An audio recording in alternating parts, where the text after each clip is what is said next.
Hotels are transient spaces, crossroads where thousands of lives intersect for a brief moment before moving on. But sometimes the energy of a guest lingers long after the bill has been settled and the room has been cleaned. Some say the limestone foundations of our oldest establishments act as a battery, recording the trauma and the tragedies of those who stayed within. Tonight, we examine the documented accounts of individuals who checked into legendary hotels only to find they were sharing their rooms with something that shouldn't exist. These are not just legends, they are testimonies of the unexplained. In the heart of San Antonio stands a grand structure with a dark secret tucked away on its upper floors.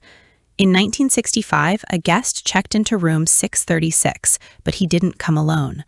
The staff grew suspicious when the "Do Not Disturb" sign remained for days. When they finally entered, they found the room scrubbed unnaturally clean, smelling of heavy disinfectant.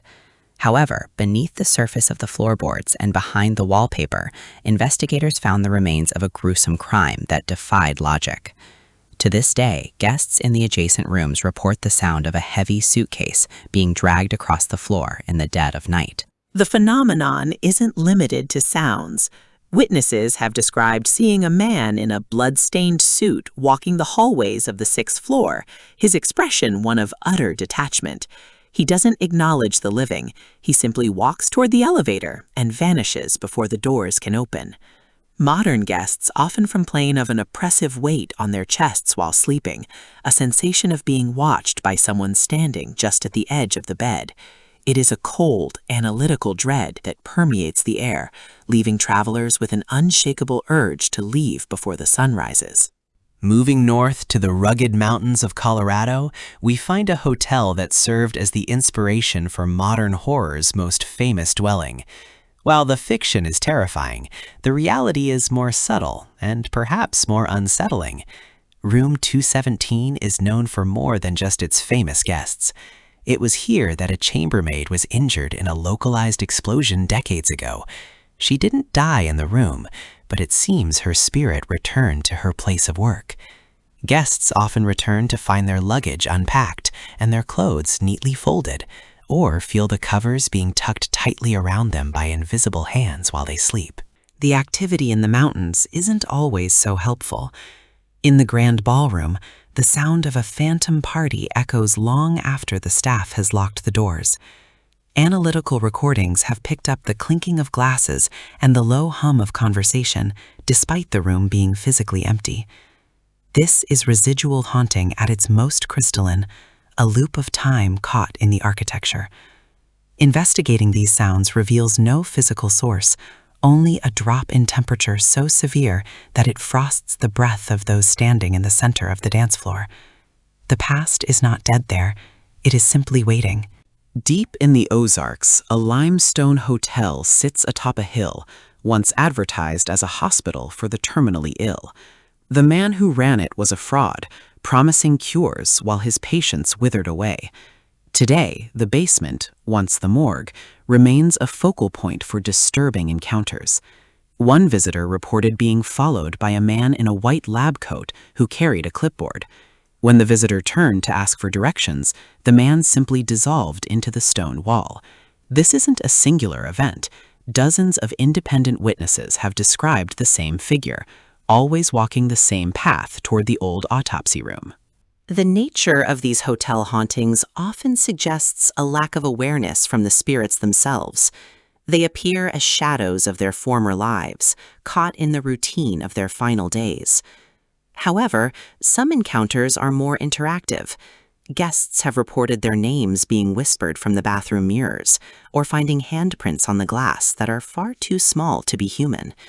These moments of contact bridge the gap between the physical and the metaphysical, suggesting that the veil in these specific locations is thinner than we care to admit.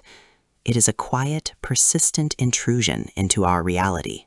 In the South, a hotel built over an ancient graveyard experiences a different kind of unrest. It isn't just one room or one floor, it is the entire foundation. Electronics malfunction without cause. Lights flicker in rhythmic patterns that some claim resemble Morse code. Skeptics point to old wiring, but electrical engineers have found the circuits to be perfectly intact. The disturbance seems to originate from the ground itself. Guests often check out in the middle of the night, unable to explain the feeling of intense grief that washes over them the moment they close their eyes in the dark. Consider the case of the lady in red who haunts the elevators of a coastal resort. She is always seen from behind, wearing a gown that seems out of place in the modern era. When the elevator stops and she exits, she disappears before the doors even finish closing. Security footage often shows the doors opening for no one, as if the sensors are detecting a physical mass that the cameras cannot see. It is this discrepancy, the physical evidence versus the visual absence, that challenges our understanding of the natural world. These are the ghosts of our own making, echoes of lives lived and lost. What is it about hotels that draws these spirits? Perhaps it is the sheer volume of human emotion that occurs within their walls. Birth, death, celebration, and despair all happen in the same square footage, night after night. For the sensitive traveler, these emotions are palpable. They manifest as a sudden chill, a scent of old perfume, or the sound of a child laughing in a hallway where no children are staying. It is a tapestry of human experience, woven into the very fabric of the building. To stay in a haunted hotel is to become a part of that tapestry, even if only for a night. As we conclude our journey through these haunted halls, we are left with more questions than answers. Are these truly the souls of the departed, or is it something more complex, a recording of energy left behind by intense human experience? Whatever the truth, the accounts remain consistent across decades and continents. These stories remind us that we are never truly alone, even in the most private of spaces. The next time you find yourself in a strange hotel, listening to the pipes creak and the walls groan, ask yourself if it's just the building settling, or if someone is waiting to check in. Thank you for joining me for these true accounts of haunted hotels. If you have had an experience in a place where you felt you weren't alone, share your story in the comments below. These narratives help us map the unknown.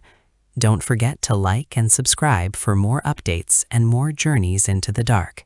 Until next time, keep your eyes open and try to get some sleep. The shadows are long, but the dawn always comes eventually. Good night.